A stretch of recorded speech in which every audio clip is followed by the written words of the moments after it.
Olá, boa tarde. Hoje é o Dia dos Artistas e o JC Debate aproveita a data para falar da representação do negro nas artes e discutir os estereótipos que muitas vezes são reforçados pela mídia. Por que os artistas plásticos negros são pouco conhecidos? Porque só recentemente protagonistas negros aparecem no cinema e na TV. Avançamos no combate ao racismo? Quem foi que formou de novo teu ventre, teus olhos, tua alma? Te invento medito. Foi negro? Foi índio ou foi cristão? Quem questiona a identidade do povo brasileiro com base num poema de Jorge de Lima é Emanuel Araújo. A gente vendo a televisão brasileira, a gente tem a nítida impressão que nós estamos diante de um país absolutamente loiro, né? Quando dão oportunidade para um artista negro no Brasil, ou ele faz o papel de empregado doméstico, ou ele faz papel de bandido. Aí, moleque, diz pra todo mundo agora que a boca do Zé P pertence ao Zé Pequeno. Oi, boa noite. Adriana Couto, apresentadora do programa Metrópolis da TV Cultura, conseguiu chegar a um dos postos de excelência da televisão brasileira. Quando você tem uma imagem padronizada na televisão brasileira, é difícil que uma negra faça uma competição de igual para igual. Então você percebe que os negros têm uma necessidade muito grande de se enxergar na televisão. Nos tempos do Brasil Colônia, os artistas negros eram convidados a participar da decoração das igrejas, um alívio para quem o único destino era ser escravo. Na literatura, Machado de Assis e Lima Barreto ajudaram a construir a imagem do povo brasileiro.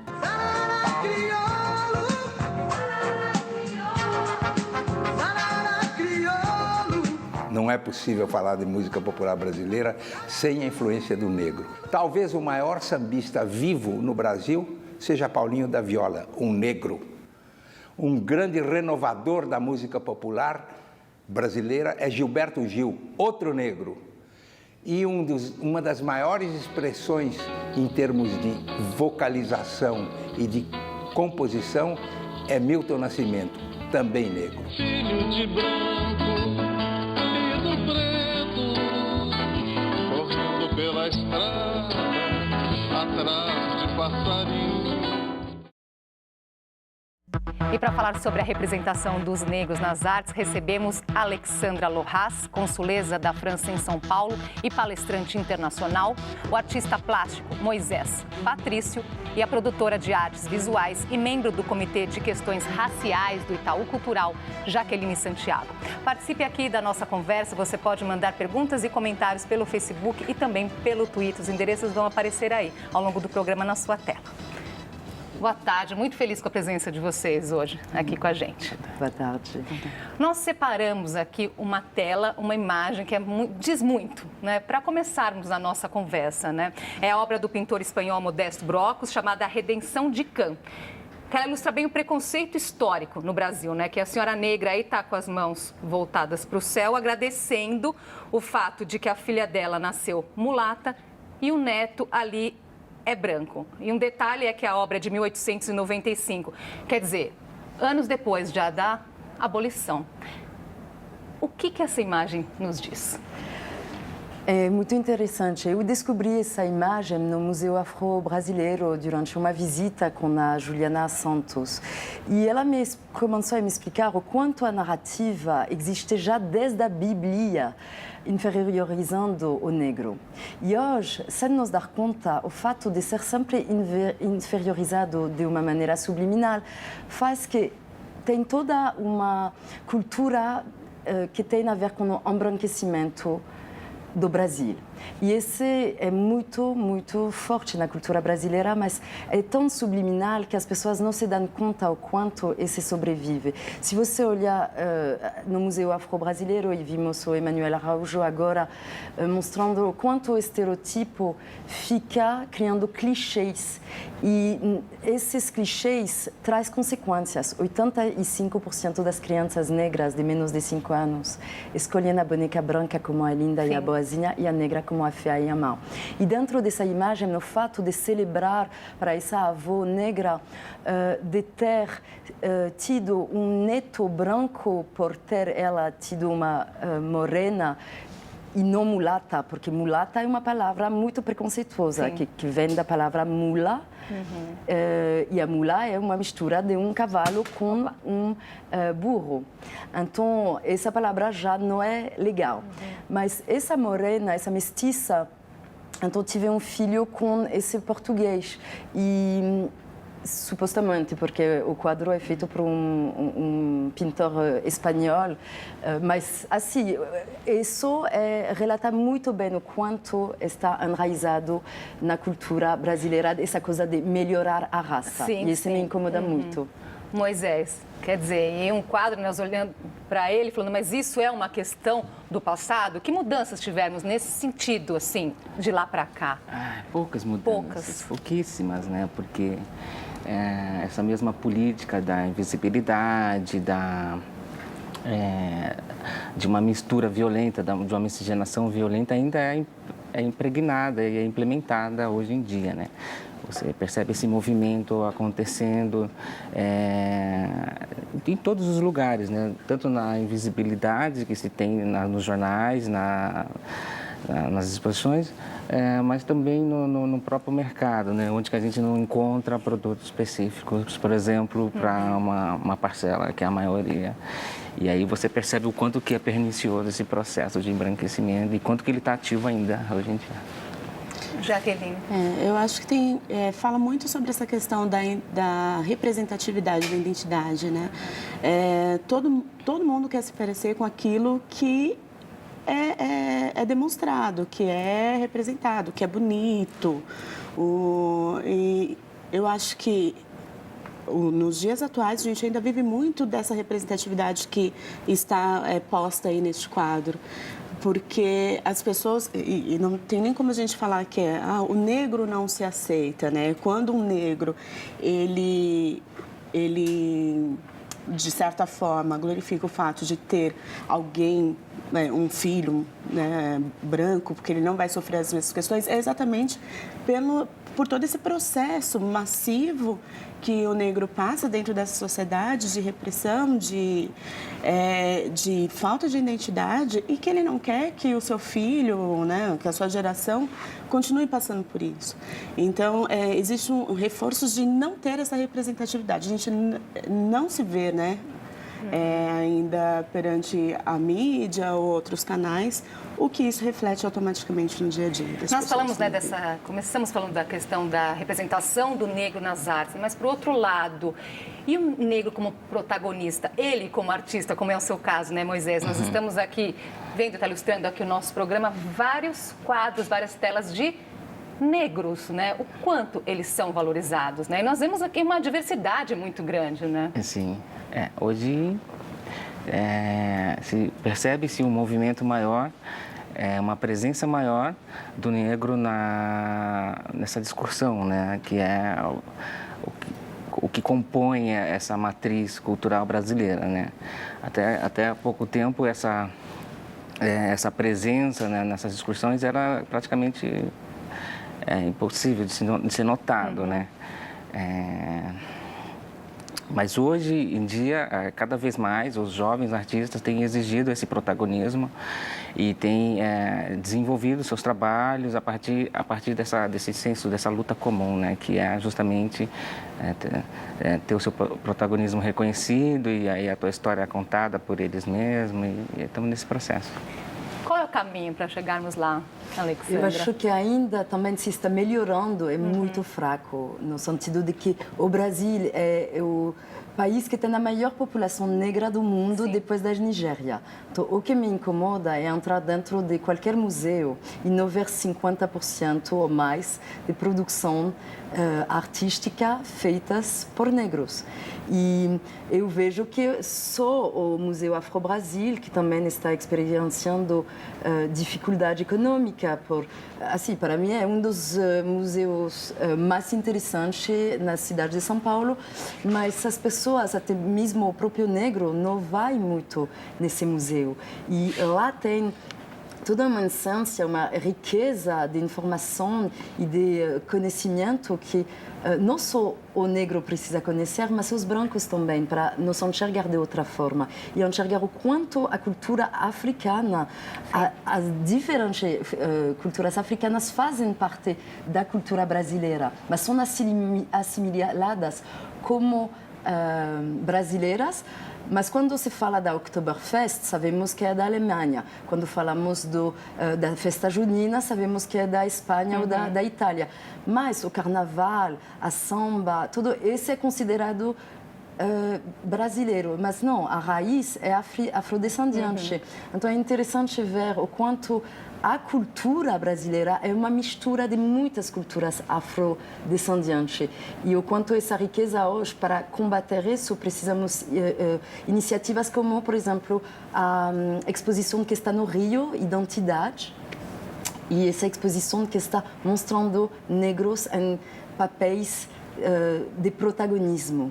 Então, acho que... Nós temos aqui as imagens da exposição Identidade, que está lá no Rio de Janeiro, né? São artistas negros aí, apresentados artistas negros, que estão representando personagens reais e também fictícios, né? Originalmente brancos, né? Sim. Jaqueline. Essa questão entra bastante nisso, né, de representatividade, de que as crianças negras, né, qual é esse olhar que ela tem? Ela não se enxerga num super-herói, né? Os super-heróis hoje em dia são todos brancos, os artistas são brancos, a princesa é branca. E aí, quando ela consegue se enxergar, isso trata-se de formação. E eu acho que, até voltando um pouquinho sobre essa questão do caminho para acesso das artes visuais, né, dessa visibilidade desse espaço para o artista, sobre essa questão da formação. Porque a formação, ela vai, além de trazer novos públicos, porque ele vai conhecer essa história, ele vai entender e compreender, e ele vai gerar um resultado futuro que é criar esses novos espaços. Porque a arte, normalmente, ela não tem esse acesso porque ela não é entendida. A arte de um negro, de um artista visual afro-brasileiro, às vezes não possui esse espaço porque realmente ela não é entendida, ela não é conhecida. Né? Então, eu acho que a gente tem uma grande missão que é trabalhar esse processo de formação para que tenha esse público, para que esse público de mais de 50% de negros ocupa esses espaços dos museus e galerias de artes, enfim, e que eles consumam essa cultura e que no futuro se tornem artistas e que possam ocupar espaços. A Jaqueline trouxe aqui uma outra questão muito importante, que é a importância do negro ocupar esses espaços, né? Na questão do público. Qual é a sua percepção sobre isso, Moisés? Se tem uma carência, né, de formação de público mesmo, né? Eu tenho desenvolvido, quanto artista, e eu percebo também meus outros amigos artistas têm levado essa questão para o trabalho, né? Que é justamente de formar o público, de pensar com carinho nessa aproximação, nessa junção, né? E é um pouco isso, né? Não tem muito... Seu trabalho está aparecendo aqui, Moisés. Conta um pouquinho para a gente, que você traz muito no seu trabalho essa questão da discussão do preconceito, da intolerância. Sim, bom, eu sou um artista, né, jovem, e eu tenho as minhas dificuldades de circular na cidade e nesses espaços, nas instituições culturais, de modo geral, né? Porque de uma forma ou outra, esses espaços foram apresentados para mim como um espaço que não me pertenciam de alguma forma. E aí eu venho desenvolvendo um trabalho que basicamente se dá pelo meu trânsito na cidade e as implicações que se dá nesse meu trânsito, né? De um corpo negro e jovem na cidade de São Paulo, que circula entre museu, galerias e, enfim, todos os espaços que é simbolicamente interditado para esse grupo, né, que eu pertenço. E eu tenho meio que me proposto, me desdobrado a pensar nesse assunto, né, como que é você, por exemplo, ampliar esse discurso para as pessoas, que do seu entorno, seus vizinhos, seus amigos, artistas, né? Como você convida ele, amplia e potencializa essa presença, né? E basicamente tem sido isso. Agora, né, o Moisés usou essa palavra interdição dos espaços, né? Vocês comentaram aqui o quanto chama a atenção, né, essa ausência dos artistas negros nas galerias. Que justificativa se dá para isso? Quando vocês questionam por que eles não estão nesses espaços? Eu acho que muitas vezes, quando tocamos esse assunto, o branco que está na posição de poder acredita muito nessa democracia racial, acredita muito na meritocracia, acredita muito que somos de mimimi, de vitimização. E é interessante porque gosto de perguntar, mas você trocaria seu lugar de privilégio para se tornar um homem negro ou uma mulher negra com todas as consequências que se traz? Porque claro que assim, o branco de hoje não é mais responsável por o que aconteceu ontem com a escravidão ou com a colonização. O alemão de hoje não é responsável por o que aconteceu ontem com Hitler. Mas somos todos responsáveis para reequilibrar o que vamos contar dentro dos museus, dentro das artes, dentro dos livros didáticos, dentro do marketing mundial, assim que possa ser nas ilustrações. Até porque é importante conhecermos a história, né? Claro. Na tentativa de mudar alguma coisa, é importante entender o que aconteceu para trás. Né? E a arte, de uma certa forma, é uma ferramenta que educa os comportamentos da sociedade. Ela relata o passado, mas também assim, o presente de uma época.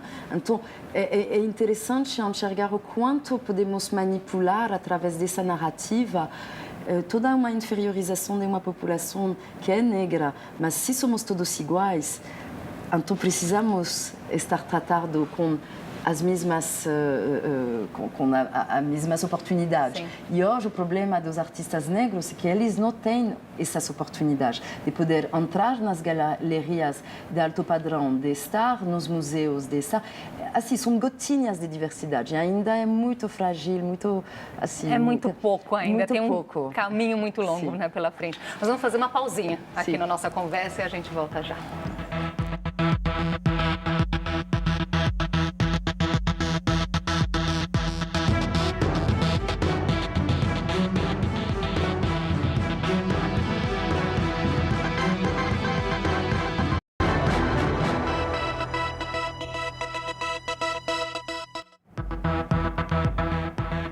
Já estamos de volta com o JC Debate. Hoje conversamos sobre a participação dos negros nas artes.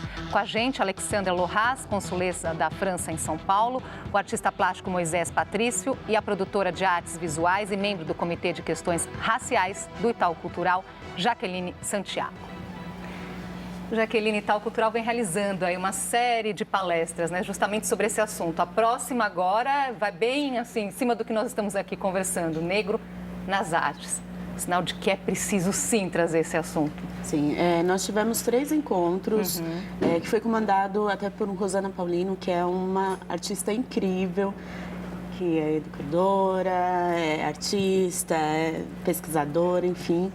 Ela estava à frente, sendo uma das consultoras desse programa, nos 3 primeiros, onde se discutiu, na verdade, esse processo do negro nas artes visuais.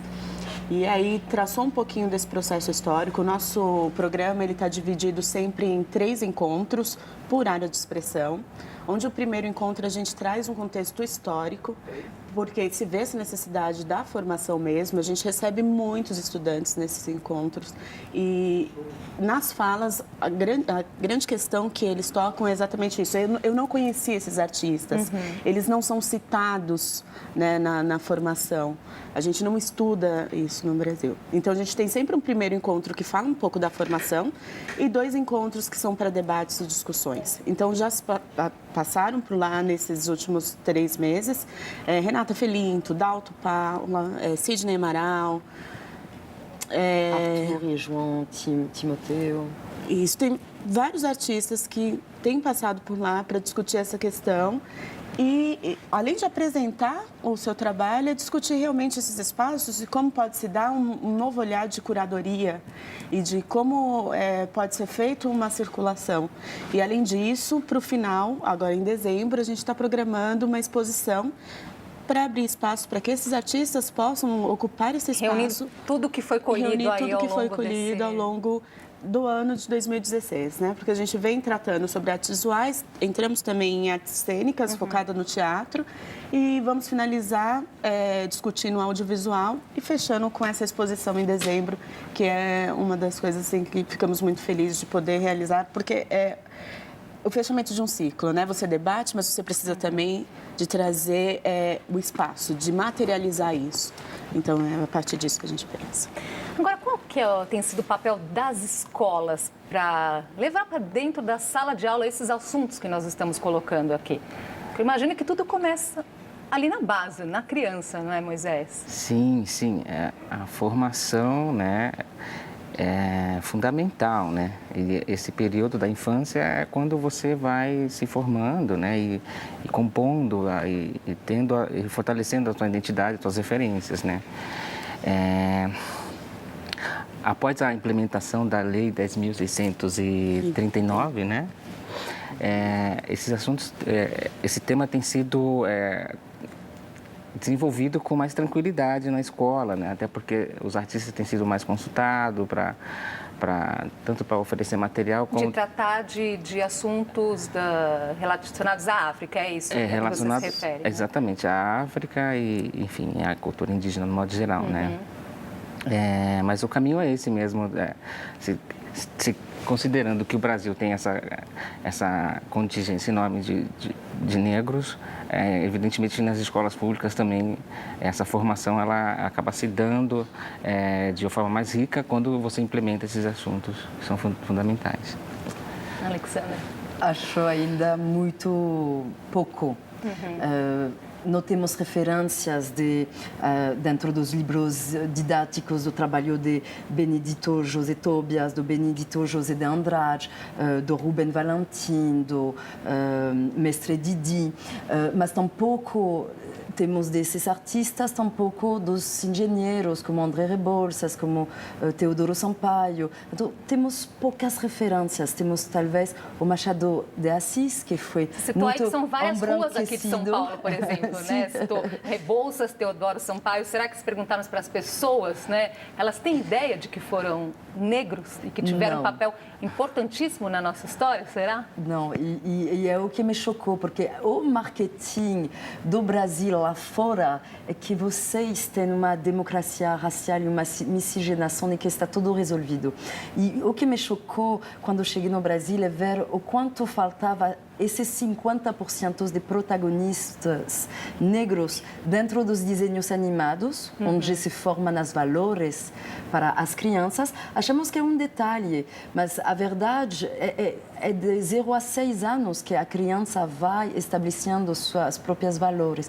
Então, o fato de ter uma ausência de negros em cargos de liderança, em cargos de posição de poder, de decisões.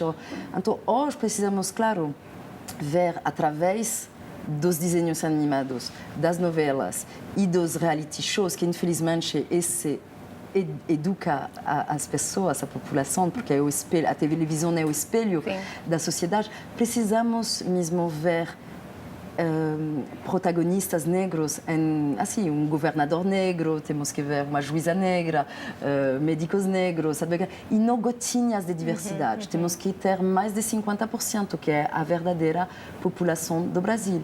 E lá poderemos dizer que somos de mimimi e de vitimização, porque gosto muito de convidar as pessoas a imaginar o mundo a partir, eu acho que podemos dizer que um avanço importante a partir do momento de que não seja mais necessário, por exemplo, a lei de cotas para isso ou para aquilo, para a publicidade, que não exista mais essa necessidade. Se existe essa necessidade é porque um problema existe aí. Claro, e essas cotas são, infelizmente, a única forma para reequilibrar. São necessárias, sem dúvida. Não sei se Sherry, não sei se eu estou pronunciando o nome certo aqui, ela está contando que é professora de literatura e como artista já participou de exposições e ela faz questão de trabalhar a autoestima dos alunos negros. Ela conta aqui pra gente. Que bom. A Maria Aparecida Martins, ela está achando interessante a nossa conversa aqui e ela chama atenção para o fato de que é ilusão dizer que não existe racismo no Brasil. E ela coloca, admitirmos isso, que sim, existe, seria um começo muito importante para enfrentarmos a questão. Jaqueline? A sociedade brasileira é muito imatura ainda nessa discussão, né? Eu acho que nesses últimos 3 anos houve uma grande evolução de lugar de voz, onde as pessoas negras puderam se colocar e discutir abertamente sobre o assunto. Até então, que foi devido à internet, né? Porque até então, cada um achava que suas questões eram muito pessoais. Acho que dava muito essa impressão, né? Na verdade, eu sofro isso, indivíduo. E aí, a partir da questão da internet, foi se fortalecendo e foi se tomando um lugar de um grupo, né, já que o negro é racionalizado, porque existe essa questão, né, o branco é um branco, o negro é uma raça, né, que todos são iguais, né, perante essa sociedade. A partir disso, se discute, eu acho que ganhou força essa discussão e tudo mais. Nosso tempo está acabando, infelizmente. Nós separamos aqui uma frase que também diz muito sobre tudo que nós colocamos aqui, que é do Milton Santos, né? A força da alienação vem dessa fragilidade dos indivíduos, quando apenas conseguem identificar o que os separa e não o que os une. Moisés. É verdade. Hoje o desafio tem sido justamente se aproximar com alegria, com amor, sem trauma. E repensar, né, ressignificar essa história do Brasil e essa história das artes, que de alguma forma toma contada. E o Milton Santos me inspira muito nesse sentido. E desenvolvi com a Milene Ramos, uma juíza federal negra, curso de pós-graduação sobre relações étnico-raciais que vamos iniciar esse sábado na Faculdade de Campos Sales, onde vamos discutir mesmo todo o imaginário ao redor da mulher negra dentro das artes e dentro da sociedade. Maravilha, já uma dica aí final. Você também tem uma, não é, Moisés? Tem. No dia 7 de setembro vai ser aberto o Bantu Fest, que é um festival incrível que une artistas negros brasileiros e angolanos. Estão todos convidados. Tem muita coisa acontecendo, né? Eu vou dar só também aqui o serviço Nós mostramos aqui o projeto Identidade, que está no Rio de Janeiro, mas vai chegar aqui em São Paulo, não tem uma data definida ainda. O Carlos Romero está montando mesmo para trazer. Maravilha, muito bom, né? No Rio está no Centro Cultural Municipal das Ruínas, até 28 de agosto, ou seja, o próximo domingo. Tem o telefone aí para mais informações do Rio de Janeiro e também as inscrições para o debate, né, Jaqueline? O Negro na Arte no Itaú Cultural aqui em São Paulo. Isso. As inscrições vão abrir logo mais, né? Isso. As inscrições abrem a partir do dia 30, o próximo encontro acontece dia 6 de setembro e vai discutir o último encontro do ciclo do Negro nas Artes Cênicas, focado no teatro. Outras informações podem ser vistas no nosso site do Itaú Cultural. Os encontros anteriores também estão disponíveis no nosso canal do YouTube, então é possível ver todos esses artistas negros que passaram pelo Itaú Cultural, apresentaram o seu trabalho e discutiram essa questão. Muito obrigada. Estaremos lá. Maravilha. Agradeço muito a participação de vocês aqui hoje com a gente. Eu espero que no próximo encontro, vocês comentaram aqui, né, dos avanços, poucos, pequenos, é muito pouco. Eu espero, né, nosso próximo encontro aí futuramente. Olha, mudou um pouquinho mais, está melhorando, é o que esperamos. E ter a oportunidade de ter jornalistas que têm a coragem de levar o debate sobre racismo. Muito obrigada por o convite. Sem dúvida, eu que agradeço a participação. Esse debate, ele constrói essa mudança. Sem dúvida, porque a partir não temos do debate dúvida disso. é que a gente cria essas sensações, né? E identifica o que precisa ser mudado. Muito obrigada. E até uma próxima oportunidade. Merci. Obrigado. E o JC Debate fica por aqui. Muito obrigada pela sua companhia. Uma ótima tarde para você.